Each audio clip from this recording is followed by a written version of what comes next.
Hello, beautiful soul. Welcome to the sound of a quiet voice.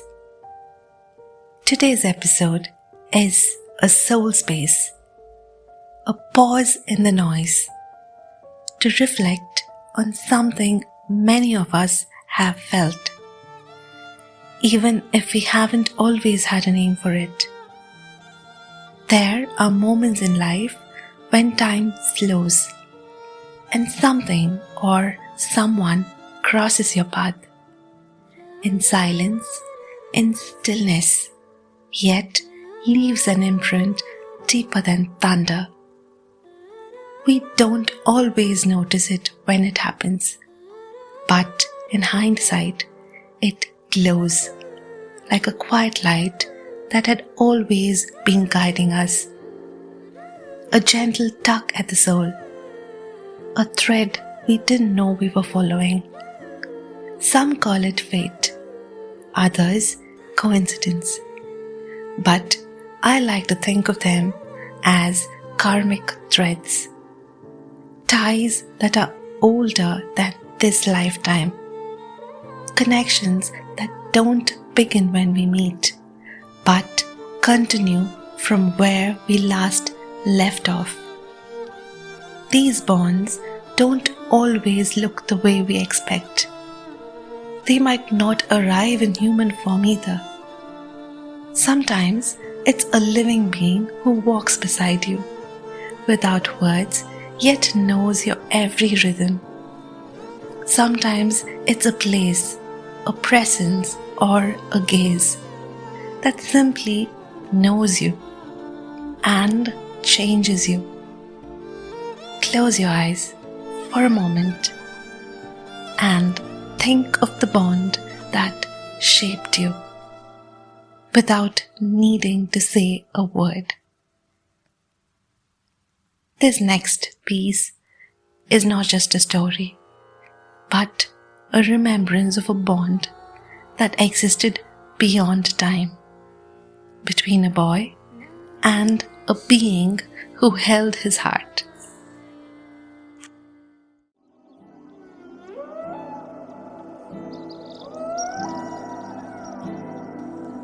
Episode 5, Sacred Ties Beyond Time.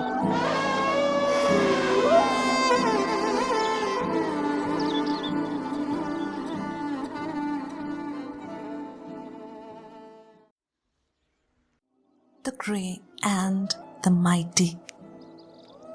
It was a hot, sultry summer afternoon. Ketut lay dozing beneath the shade of the palm trees, lost in deep slumber.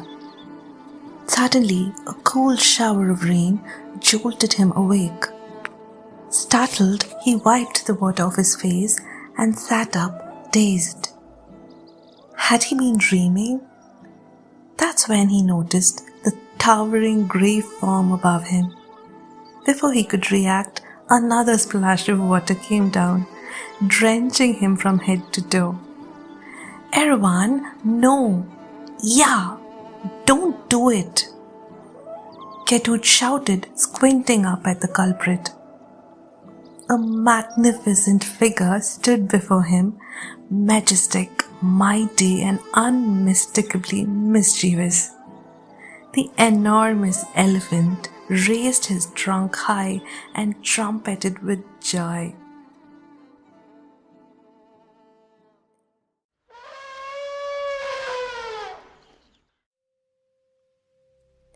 Erwan, the mighty tusker, was more than just an elephant.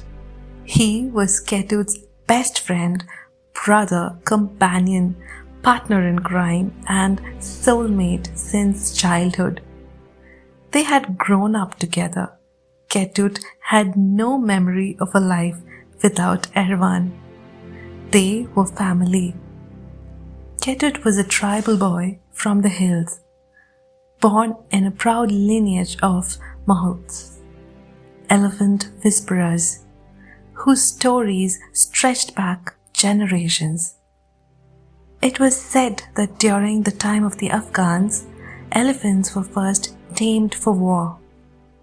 Since then, These mighty beings had walked alongside men, not just as workers but as loyal allies, symbols of strength, wisdom, and deep, quiet friendship. This legacy fascinated Ketut. He had listened wide-eyed to stories passed down by the elders, tales of courage, camaraderie, and sacrifice. He wore his heritage like a badge of honor and took immense pride in being a Mahout. Like every boy in his tribe, Ketut was assigned to an elephant at a young age. His bond with Erawan, however, was something special, something sacred. The elders had seen it instantly. He is a natural, they'd say, watching the boy mimic the Mahout's tongue with ease. Ketut would ride Erawan through the jungle with the confidence of a young king surveying his kingdom. Birds would scatter, monkeys would chatter, and smaller creatures would scurry into the undergrowth at the sight of the mighty tusker. Ketut would laugh, his chest puffed up with joy. "I love this," he'd shout, his voice echoing through the trees. "See, k, b, toy, how. He'd command in the language of the Mahouts, guiding Erawan like a seasoned master. Their bond was built on more than just commands. It was built on trust, instinct, and years of shared silence beneath starlit skies. Erawan understood Ketut, his moods, his emotions, even the things he didn't say aloud. But now, the quiet comfort of those days was threatened. A new conservation policy had been announced by the government. Aimed at preserving the dwindling elephant population, it mandated the relocation of domesticated elephants to protected forest camps. Mahouts, like Ketut and his tribe, faced the devastating possibility of losing their livelihood, and worse, their lifelong companions. Shockwaves tore through the community. Confusion and fear hung heavy in the air. What would become of them, their families, their elephants? Ketut was inconsolable. He couldn't bear the thought of being separated from Erawan. In the days that followed, he barely left his side, feeding him, walking with him, sleeping beside him, as if trying to freeze time. One evening, beneath the golden light of the setting sun, Ketut rested his head against Erawan's trunk. "You are all I have," he whispered. "I won't let them take you. You are mine, and I am yours, forever." In response, Erawan curled his trunk around Ketut gently, drawing him close, and sniffed his hair like he understood every word. In that moment, nothing else mattered. Not rules, not policies, not even fate. Just the grey and the mighty. Just Ketut and Erawan. Two souls forever entwined. Erawan, his karmic connection. A quick note to my listeners. These Mahout commands have been sourced from publicly available references online. If there are any inaccuracies in pronunciation or usage, please do excuse them. They are shared here with deep respect and love for the culture and tradition. Some bonds are written before language, before reason. They defy logic, yet are the most real things we ever know. Just like that story, many of us have lived such a connection, whether we understood it at the time or not. It might not have spoken our language. It might not have looked like us, but it mirrored something ancient within.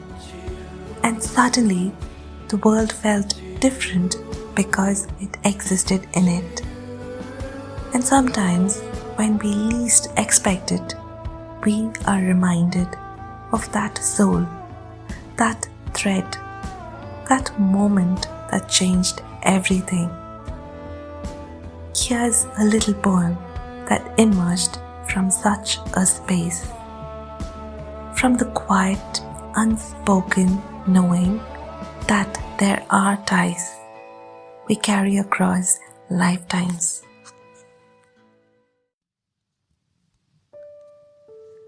Karmic Threads, my eternal ties with the unknown. Traveling far, traveling wide, on a long, winding quest for life, seeking answers to the soul's deepest desires, as the universe swirls with time, beautifully unveiling its hidden mysteries, too many to count.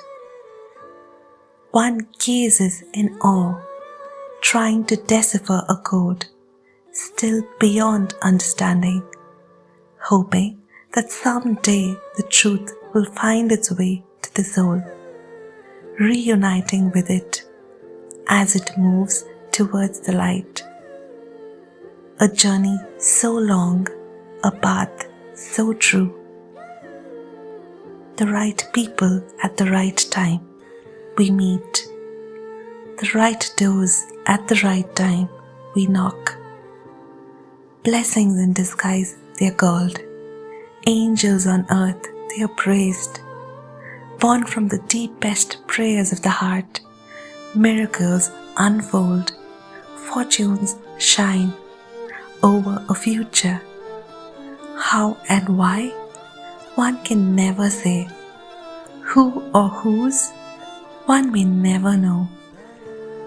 The guiding hands work in mysterious ways, shielding one with love, protecting one from the miseries of worldly life, concealing what lies deep within, the wonders waiting ahead in the future until the time is right.